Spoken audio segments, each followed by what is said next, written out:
الحمد لله نحمده ونستعينه ونستغفره ونؤمن به ونتوكل عليه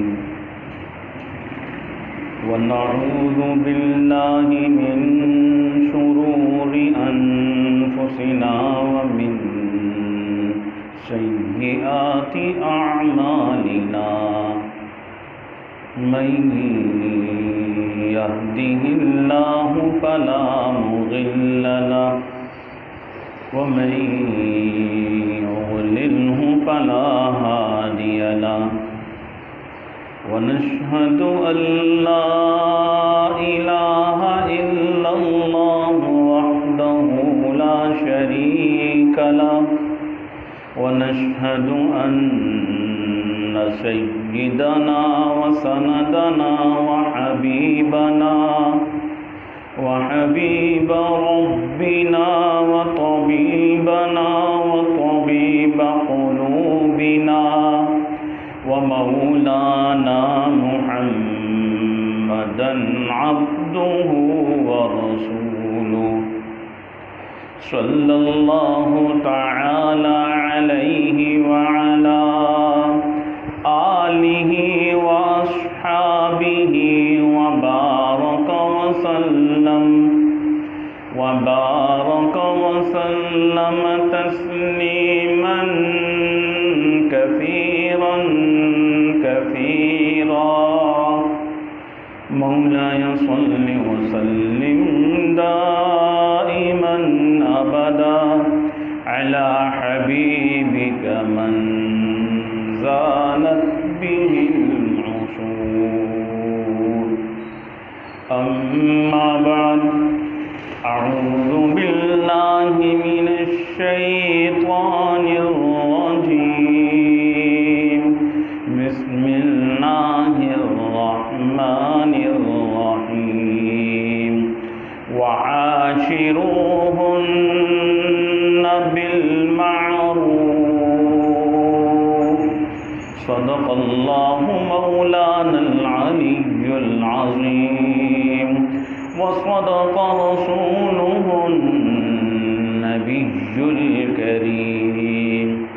ونحن على ذلك لمن الشاهدين والشاكرين والحمد لله رب العالمين. توفیق الہی اور اپنے حضرت والا نور اللہ مرقدہ کی برکت سے قرآن مجید فرقان حمید کی ایک آیت مبارکہ تلاوت کرنے کا شرف حاصل ہوا. قرآن کریم کی اس آیت میں اللہ تعالیٰ نے مرد اور عورت کی ازدواجی زندگی، گھریلو زندگی، اس کو پرسکون اور پر لطف بنانے کے لیے ایک ضابطہ اور اصول بیان فرمایا ہے. چنانچہ پہلے تو مردوں کو یہ حکم دیا کہ تم اپنی بیویوں کو ان کے ساتھ جو رہن سہن ہے، گزر اور اوقات ہے، ان کو بڑے اچھے طریقے سے رکھو. اور مرد کو میاں اور بیوی یہ ایک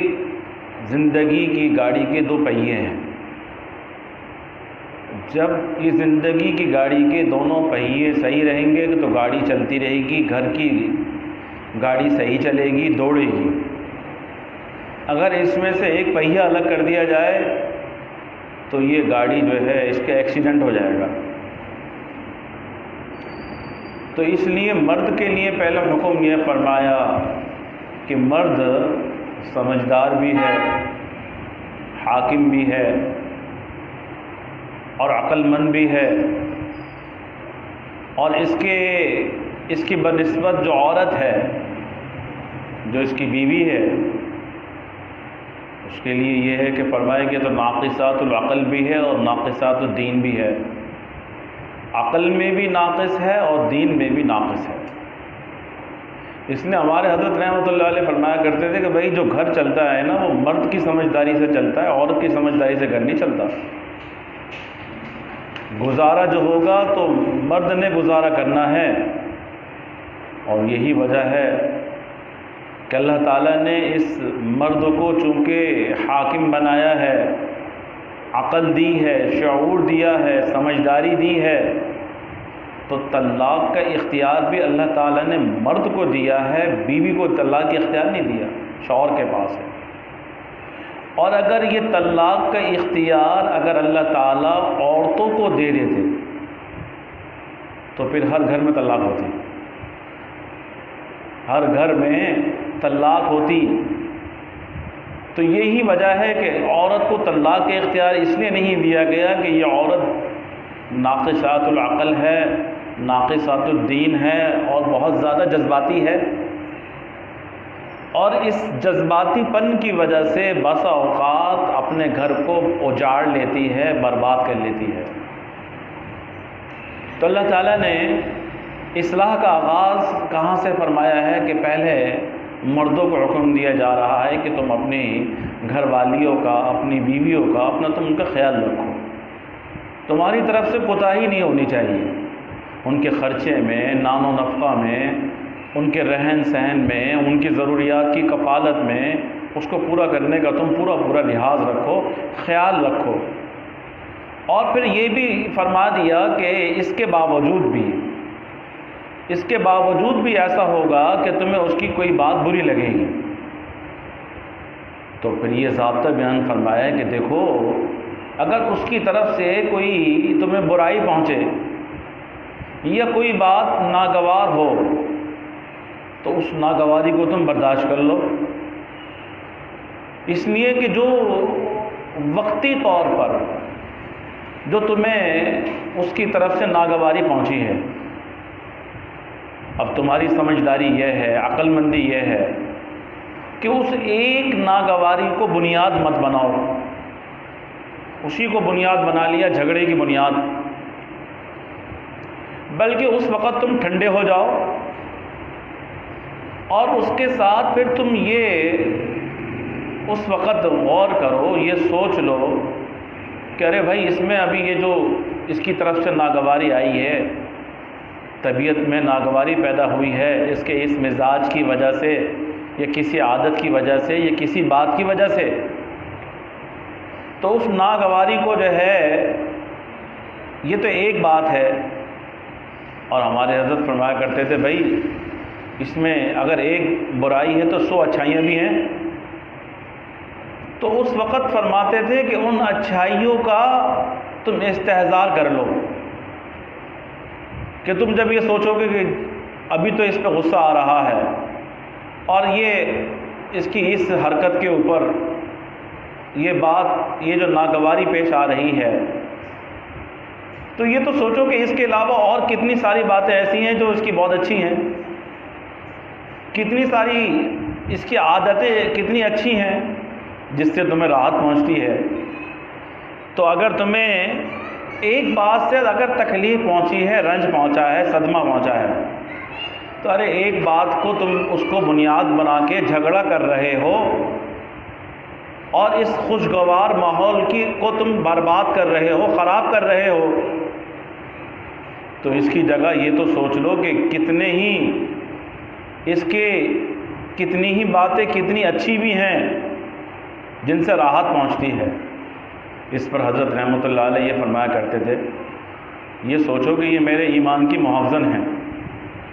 اس کی وجہ سے میرا ایمان محفوظ ہے، سب سے بڑی بات تو یہ ہے، اگر یہ نہ ہوتی تو پتہ نہیں میرے ایمان کا کیا بنتا۔ اس کے ذریعے سے اللہ تعالیٰ نے میرے ایمان کی حفاظت فرمائی ہے۔ اور پھر یہ اس بات کا بھی استحضار کرو اس کی اچھائیوں میں، اس کی طرف سے جو راحتیں تمہیں مل رہی ہیں، راحتیں پہنچ رہی ہیں، کہ میرے بچوں کی پالن ہار ہے، ان کی پرورش کر رہی ہے، ان کو پالتی ہے، ان کا خیال رکھتی ہے، میرے بچوں کو پال رہی ہے، اس کا استحضاء کر لو۔ اور اس کے ساتھ ساتھ گھر کے کتنے کام کرتی ہے، مجھے کھانا پکا کے دیتی ہے، گھر کی صفائی کرتی ہے، اور اس کے ساتھ ساتھ جو ہے میرا خیال رکھتی ہے، میری ضروریات کا خیال رکھتی ہے، تو مرد کو سمجھایا جا رہا ہے، اور ابتدا آغاز یہیں سے کیا کہ اس رشتے میں دراڑ نہ آ جائے اور یہ رشتہ ختم نہ ہو جائے۔ یہ میاں بیوی کا جو رشتہ اللہ تعالیٰ نے بنایا ہے، اس کو اس لیے بنایا ہے کہ دونوں جانبین کی طرف سے نبھانا ہے، اور اس رشتے کو توڑنا نہیں ہے، جوڑنا ہے، توڑنا نہیں ہے۔ تو مرد عورتوں کے لیے اللہ تعالیٰ نے قرآن کریم میں اور حضور نبی کریم سرور کونین سرکار دو عالم صلی اللہ علیہ وسلم نے احادیث میں اتنے حقوق بیان فرمائے ہیں، اور مردوں کو جو ہے اپنی بیویوں کے ساتھ، جبکہ حضور اقدس صلی اللہ علیہ وسلم، آپ اندازہ لگائیے جب آپ دنیا سے تشریف لے جا رہے ہیں تو اس وقت بھی آپ کی زبان مبارک پہ کیا الفاظ ہیں؟ الصلاۃ الصلاۃ وما ملکت ایمانکم، کہ دیکھو تم نماز کا خیال رکھنا، اور اس کے ساتھ یہ فرمایا کہ جو تمہارے ماتحت ہیں نا بیوی بچے، ان کا بھی تم خیال رکھنا۔ کتنی تلقین فرمائی ہے۔ تو دیکھیے پہلے اصلاح کا آغاز مردوں سے کیا گیا، لیکن جب بگاڑ آتا ہے تو بگاڑ، جیسا کہ میں نے عرض کیا کہ یہ دو گاڑی کے ایسے پہیے ہیں کہ گاڑی کے چلنے کے لیے ان دونوں پہیوں کا صحیح ہونا ضروری ہے، اگر ایک بھی خراب ہو گیا تو یہ نہیں چلے گی۔ تو اب جو ماحول اور معاشرہ بنتا چلا جا رہا ہے، دارالافتاؤں میں سب سے زیادہ اس بات کے فتوے آ رہے ہیں کہ جی طلاق ہو گئی۔ اتنے لوگ آتے ہیں، اور دیکھ کر اب تو یہ حیرت اور افسوس ہوتی ہے کہ 6 مہینے شادی نہیں چلتی، سال شادی نہیں چلتی، 1.25 سال شادی چلی، نوجوان لڑکے آ کر جن کی نئی شادیاں ہوتی ہیں، اور وہ آ کر جو ہے مسئلہ پوچھ رہے ہوتے ہیں، تو میں ان سے یہ پوچھتا ہوں کہ بھائی اب جب یہ سارا کام تم کر گزرے اور جب تم نے یہ قدم اٹھا لیا، اب آ کے پوچھ رہے ہو، اور اگر تم اس سے پہلے تم آ جاتے، اس سے پہلے اگر تم آ جاتے تو شاید اس کی نوبت بھی نہ آتی۔ اگر علماء کے پاس آ جاتے اور آ کر پوچھ لیتے کہ بھئی ہمارے درمیان یہ جھگڑا ہو رہا ہے، یہ لڑائی ہو رہی ہے، یہ نا اتفاقی ہو رہی ہے، اور معاملہ نوبت یہاں تک پہنچ گئی ہے کہ طلاق کی بات ہو رہی ہے، گھر ٹوٹنے کا اندیشہ ہے، گھر ٹوٹنے کا خطرہ ہے،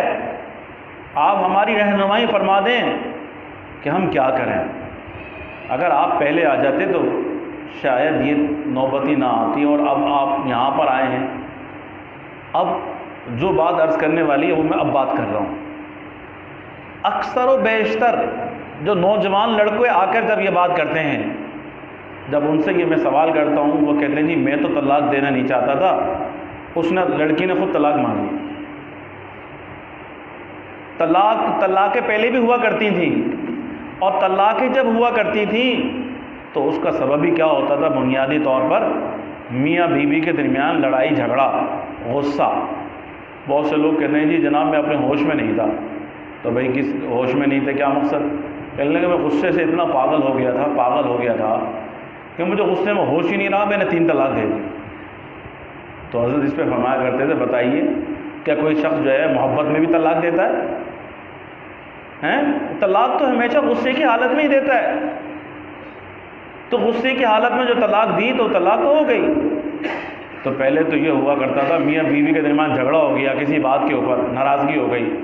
اور غصے میں جو ہے نوبت معاملہ یہاں تک بڑھا کہ طلاق ہو گئی۔ لیکن اب جو عجیب صورتحال سامنے آ رہی، 2 قسم کے معاملات اب بہت کثرت کے ساتھ سامنے آ رہے ہیں۔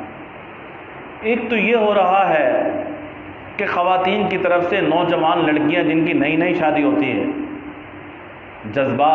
اتنے جذبات کہ جذبات میں اتنا آگے بڑھ جانا کہ پہلے تو شوہر دھمکی دیتے تھے طلاق کی، طلاق دے دوں گا، چھوڑ دوں گا، نکال دوں گا،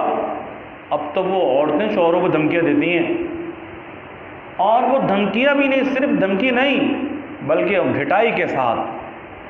دھمکی والے انداز کے ساتھ اور ڈھٹائی کے ساتھ کہتی ہیں آپ ابھی ابھی طلاق دو، اسی وقت طلاق دو، ایک لمحے میں طلاق دو، ایک سیکنڈ میں تمہارے ساتھ برداشت نہیں کر سکتی۔ اب عورتوں کی طرف سے اتنی شدت کے ساتھ طلاق کے مطالبات سامنے آ رہے ہیں، آج سے پہلے کبھی بھی ایسے معاملات نہیں دیکھے۔ دارالفتاؤں کے اندر سوالات ضرور آیا کرتے تھے، اور بڑی کثرت کے ساتھ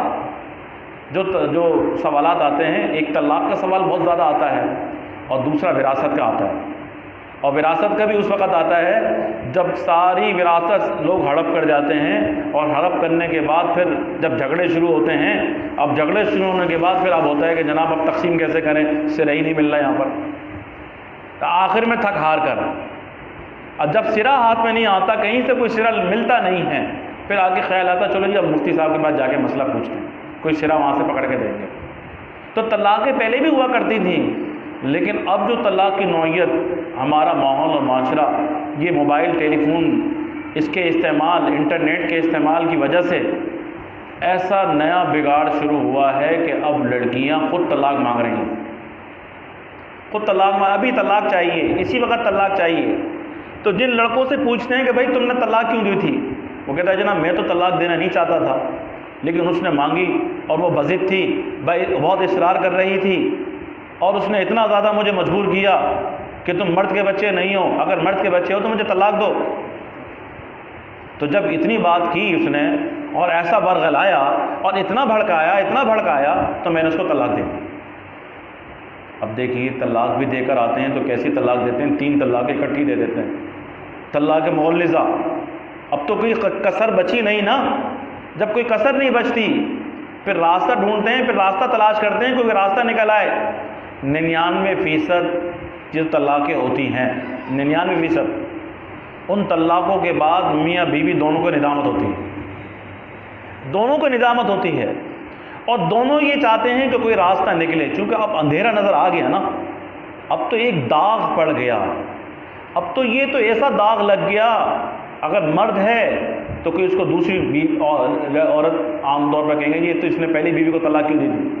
اس نے تو طلاق دے دی تھی، اس کے ساتھ دوبارہ کیسے گزارا ہوگا، اس کے لیے بھی ایک دھبا، اور اس کے بعد عورت کے لیے تو دگنا دھبا ہے، یہ مطلقہ ہے، یہ تو اپنا گھر میں گزارا نہیں کر سکتی، یہ تو گھر بسا نہیں سکتی، یہ تو شوہر کے ساتھ گزارا نہیں کر سکتی۔ اور پھر اس کے بعد یہ دیکھیے کہ اس جذباتی پن کی وجہ سے کتنا بڑا نقصان ہوتا ہے، کتنا بڑا نقصان ہو رہا ہے، جو بچوں کی زندگی رول جاتی ہے، بچے رول گئے، معصوم بچے رول گئے، اس وقت خیال نہیں آتا کہ یہ معصوم بچہ، چھوٹا سا بچہ گود میں ہے تو وہ بچہ کتنا رول جائے گا، اولاد کتنی رلتی ہے۔ جن میاں بیوی میں طلاق ہوتی ہے اور اس کے بعد ان کے بچوں کو دیکھا ہے بڑے دربدر ہو جاتے ہیں، اور بالخصوص ایسی عورت جس کے بچے بھی ہوں ساتھ میں اور اپنا گھر برباد کر کے بیٹھ جاتی ہے، بعد میں ساری زندگی پچھتاتی ہے، ہاتھ ملتی ہے، جب ماں باپ کے گھر میں آتی ہے چند دن تو جو ہے اس کو رکھ لیتے ہیں، اور اس کے بعد جب بھاوجیں جب رنگ ڈھنگ دیکھتی ہیں اور جب وہاں سے سننے کو ملتی ہیں تو پھر خیال آتا ہے کہ تو اس سے تو لاکھ درجے اچھا تھا، شوہر کا گھر اچھا تھا، اس کی روکی سوکی اچھی تھی، اس کی دال چٹنی اچھی تھی، اپنے اس گھر کی باتوں سے۔ اس لیے کہ فطرت کا قانون یہ ہے، فطرت کا ضابطہ یہ اللہ تعالیٰ نے بنایا، جو بیٹیاں ہیں ان کا گھر سسرال جو ہے وہ اصل گھر وہ ہے، اصل گھر ان کا اپنے شوہر کا گھر ہے، ماں باپ کا گھر نہیں ہے۔ لیکن یہاں ایک تو میں نے کہا کہ طلاق بڑی کثرت کے ساتھ مطالبہ آ رہا ہے، عورتیں یہ کہہ رہی ہیں طلاق دو طلاق دو طلاق دو، اور دوسرا خلا، شریعت نے عورت کو خلا کا حق دیا ہے کہ بھئی دیکھو تم خلا لے سکتی ہیں۔ تو دوسرا جو ہے خلا کی اتنے کثرت کے ساتھ کورٹوں کے اندر کیس لگے پڑے ہیں، خلا کے کیس، کہ آج سے پہلے کبھی اتنی کثرت کے ساتھ خلا کے کیس نہیں ہوا کرتے تھے۔ اور اس میں ایک چیز جو سب سے زیادہ خطرناک ہے وہ یہ ہے، کورٹس میں جو خلا ہوتے ہیں وہ خلا صحیح نہیں ہوتے، اور وہاں سے وہ خلا جاری کر دیتے ہیں۔ اکثر جو خلا کے فیصلے کورٹ میں ہوتے ہیں وہ کبھی خلا صحیح نہیں ہوتا، اور پھر وہ خلا لینے کے بعد وہ لڑکی کہیں اور شادی کر لیتی ہے. جب پہلے شوہر سے خلا صحیح نہیں ہوا شرعاً اور طلاق نہیں ہوئی, کورٹ کا خلا درست نہیں ہوا, اب جو دوسری جگہ شادی کی ہے ساری زندگی حرام زدگی میں گزرتی ہے. تو یہ جو واقعات طلاق کی کثرت کے واقعات پیش آ رہے ہیں گھر گھر کے اندر,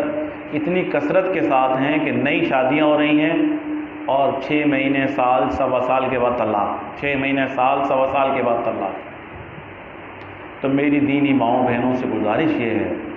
کہ اول تو پہلے اپنی بچیوں کی تربیت, مزاج میں ٹھہراؤ, ٹھنڈا پن, اور ان کو سمجھایا جائے. اور دوسری بات, اس طلاق کا ایک کی بنیادی ایک وجہ کیا ہے کہ جہاں پر آپ نے بچی کو رخصت کر کے بھیجا, شادی ہو کے گئی ہے, اب اس کے بعد پہلے دن سے لے کے روزانہ صبح سے لے کے شام تک کیا کھایا, کیا پیا, کون ملنے آیا, کپڑے کون سے پہنے ہیں,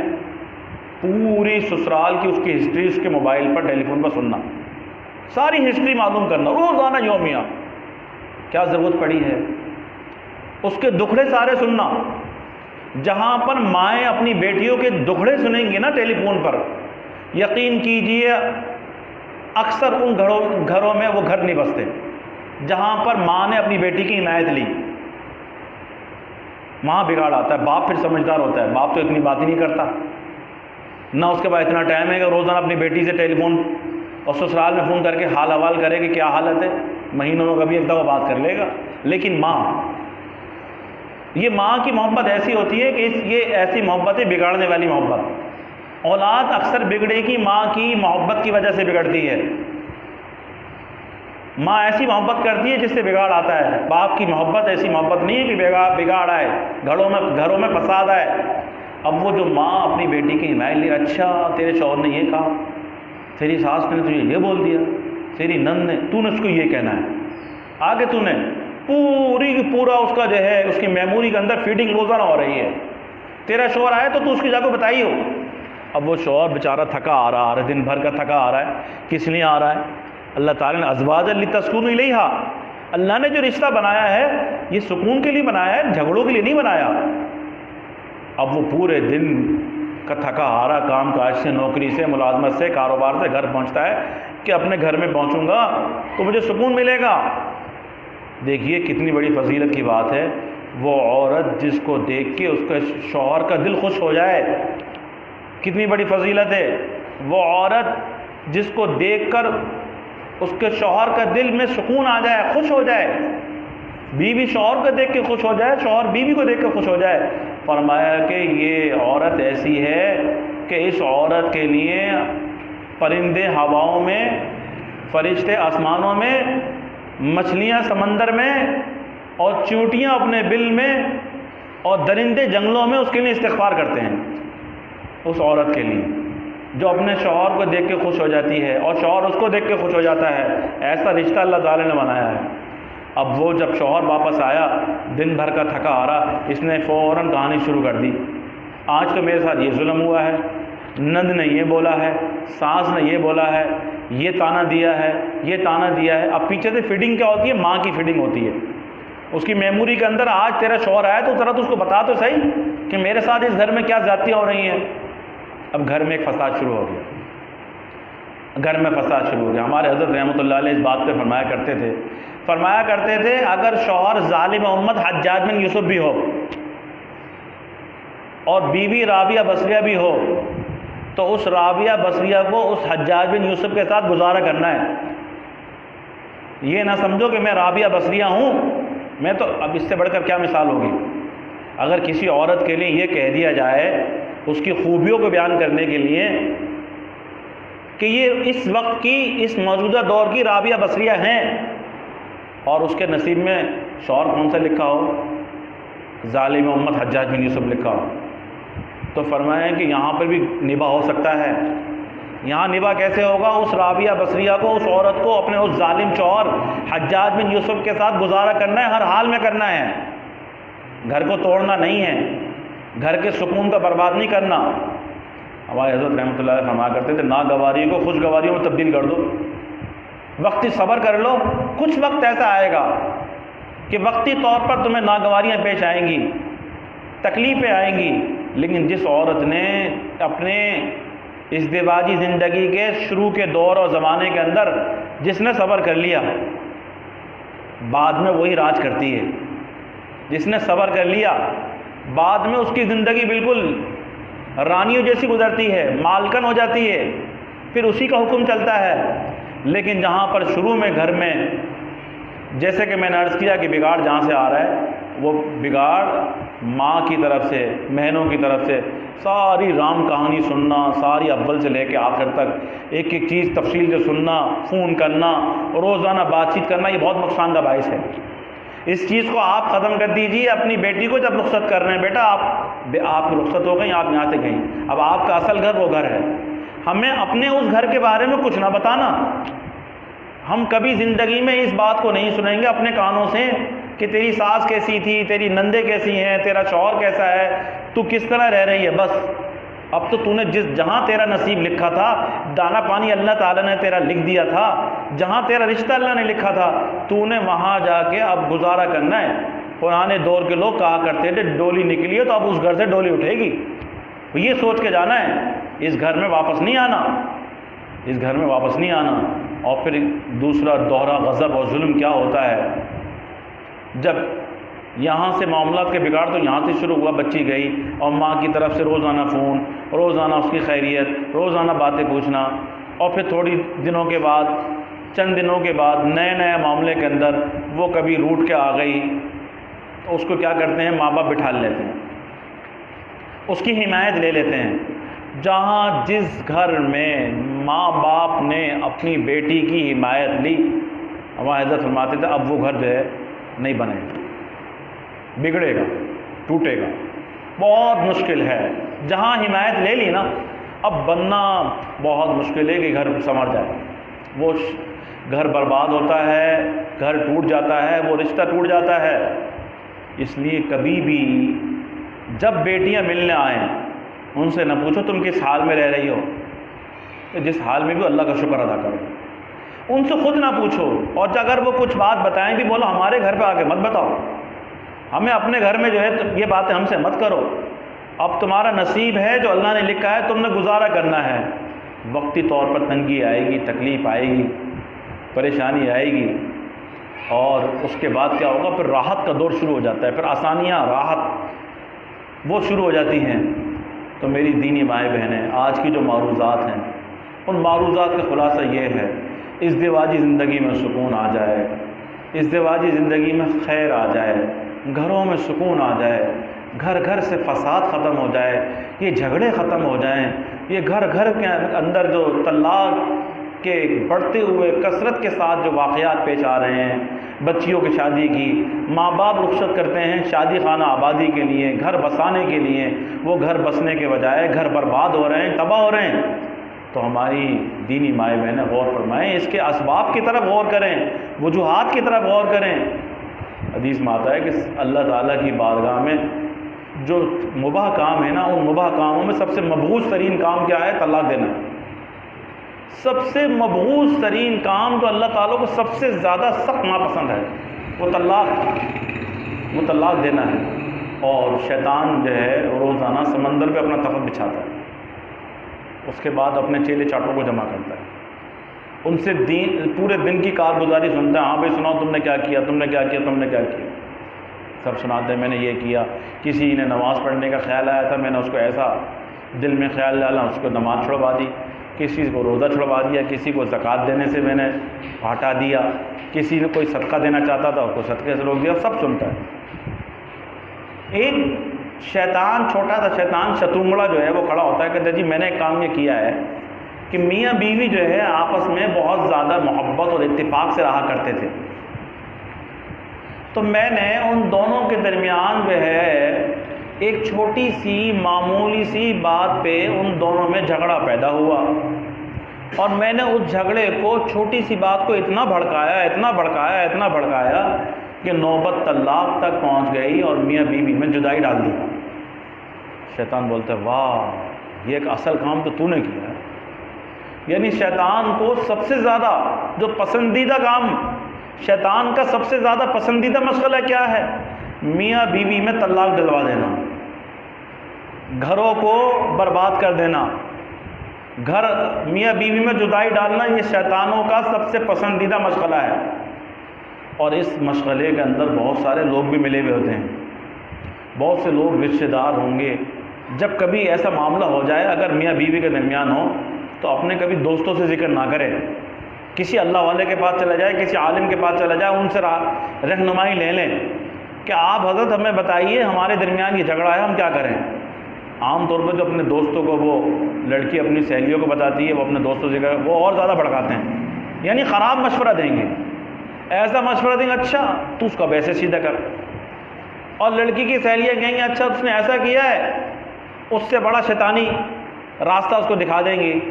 تو وہ معاملات سنورنے کے بجائے، سدھرنے کے بجائے بگڑتے چلے جاتے ہیں، لڑائی بڑھتی چلی جاتی ہے۔ تو ایسے وقت میں ایسا مرحلہ جب آ جائے تو کسی عالم سے، کسی اللہ والے سے، کسی کے پاس چلے جائیے، ان کو بتا دیجئے ہمارے درمیان اس بات کے اوپر جھگڑا ہے اور معاملہ یہاں تک پہنچ گیا ہے۔ تو قرآن کریم میں اللہ تعالیٰ نے فرمایا ہے کہ دیکھو آپس میں صلح، ان دونوں کے درمیان کیا کیا جائے، صلح کروا دی جائے۔ جب میاں بیوی کے درمیان جھگڑا ہو جائے، اور دیکھیے جھوٹ بولنا جو ہے وہ سخت ناپسندیدہ عمل ہے، جائز نہیں ہے۔ لیکن میاں بیوی میں جہاں پر نا اتفاقی پیدا ہو گئی ہے، آپس کے اندر محبت ختم ہو گئی ہے، تو اس رشتے کو جوڑنے کے لیے جھوٹ بولنا بھی جائز ہے۔ آپس میں ان کا رشتہ جڑ جائے، رشتہ نہ ٹوٹے،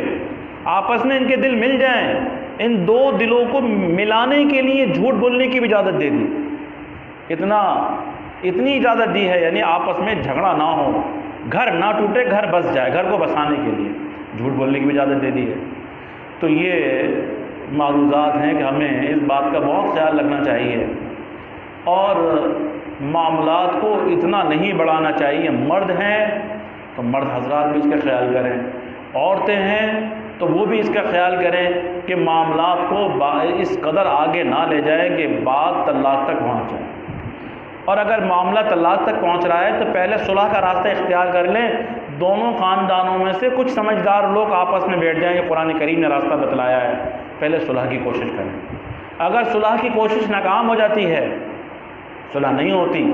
معاملات یہاں تک پہنچ گئے ہیں، تو شریعت نے اجازت دی ہے کہ ہاں اب طلاق کے بغیر کوئی گزارا نہیں ہے، راستہ نہیں ہے۔ اب راستہ شریعت نے طلاق کا دیا تو ایک طلاق ہے،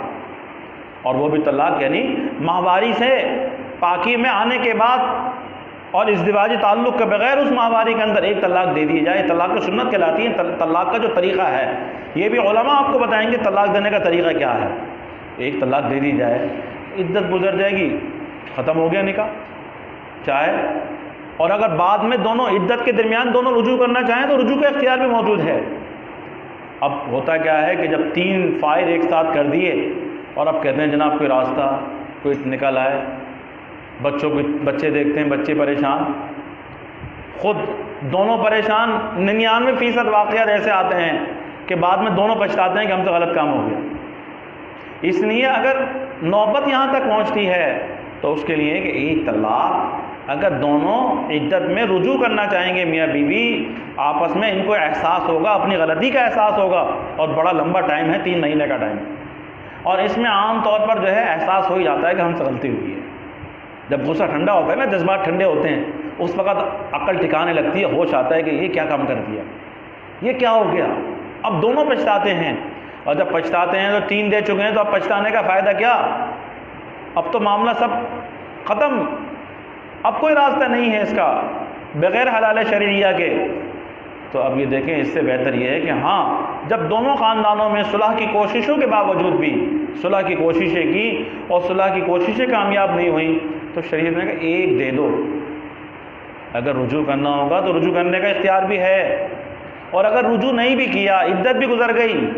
عدت گزرنے کے بعد بھی نکاح جدید ہو سکتا ہے، اب بھی گنجائش ہے۔ اگر بعد میں بھی یہ چاہتے ہیں کہ ہم نکاح کر لیں، ایک ساتھ رہنا چاہتے ہیں، تو بھائی نکاح کا پھر بھی اختیار ہے، بغیر حلالے کے نکاح ہو جائے گا۔ لیکن جہاں پر طلاق مغلظہ ہو جائے، تینوں ایک ساتھ طلاق دے دی، اتنے جذبات میں آ گئے یعنی ایک بھی نہیں دیتے، دو بھی نہیں، ایک ساتھ اکٹھے 3، اور بعد میں پچھتاتے ہیں۔ اس لیے تو کہا ہے کہ بھئی آ کے پہلے پوچھ لیجئے، کسی سے معلوم کر لیجئے۔ اول تو اگر کسی سمجھدار آدمی کے پاس اگر جا کے مشورہ کر لیا تو طلاق کی نوبت ہی نہیں آتی۔ اکثر میرے پاس جو لوگ آتے ہیں، میں کہتا ہوں کہ اگر آپ پہلے میرے پاس آ کے پوچھ لیتے، اور جب میں یہ بات سنتے ہیں تو حیرت ہوتی ہے، ذرا سی بات، معمولی سی بات، ایسی بات کہ جس پر عام طور پر جو ہے طلاق کی نوبت نہیں آنی چاہیے تھی، وہ طلاق ہو گئی، کہ جو بات آپ نے اب آگے بتائی ہے اگر آپ پہلے پوچھ لیتے تو طلاق بھی نہ ہوتی۔ اور اگر طلاق اتنی ضروری بن چکی تھی کہ اس کے بغیر کوئی چارہ ہی کار نہیں تھا، تو بھائی وہ بھی طریقہ علماء سے پوچھو کہ بھائی اس کے بغیر کوئی چارہ نہیں ہے، طلاق دینی ہے، تو بتائیں گے آپ کو کہ کس طریقے سے ایک طلاق دے دیں آپ، دوسری تیسری کی تو ضرورت ہی نہیں ہے۔ تو میری دینی مائیں بہنیں غور فرمائیں، گھر گھر کے اندر اجاڑ آ رہا ہے، بگاڑ ہے، گھر اجڑنے،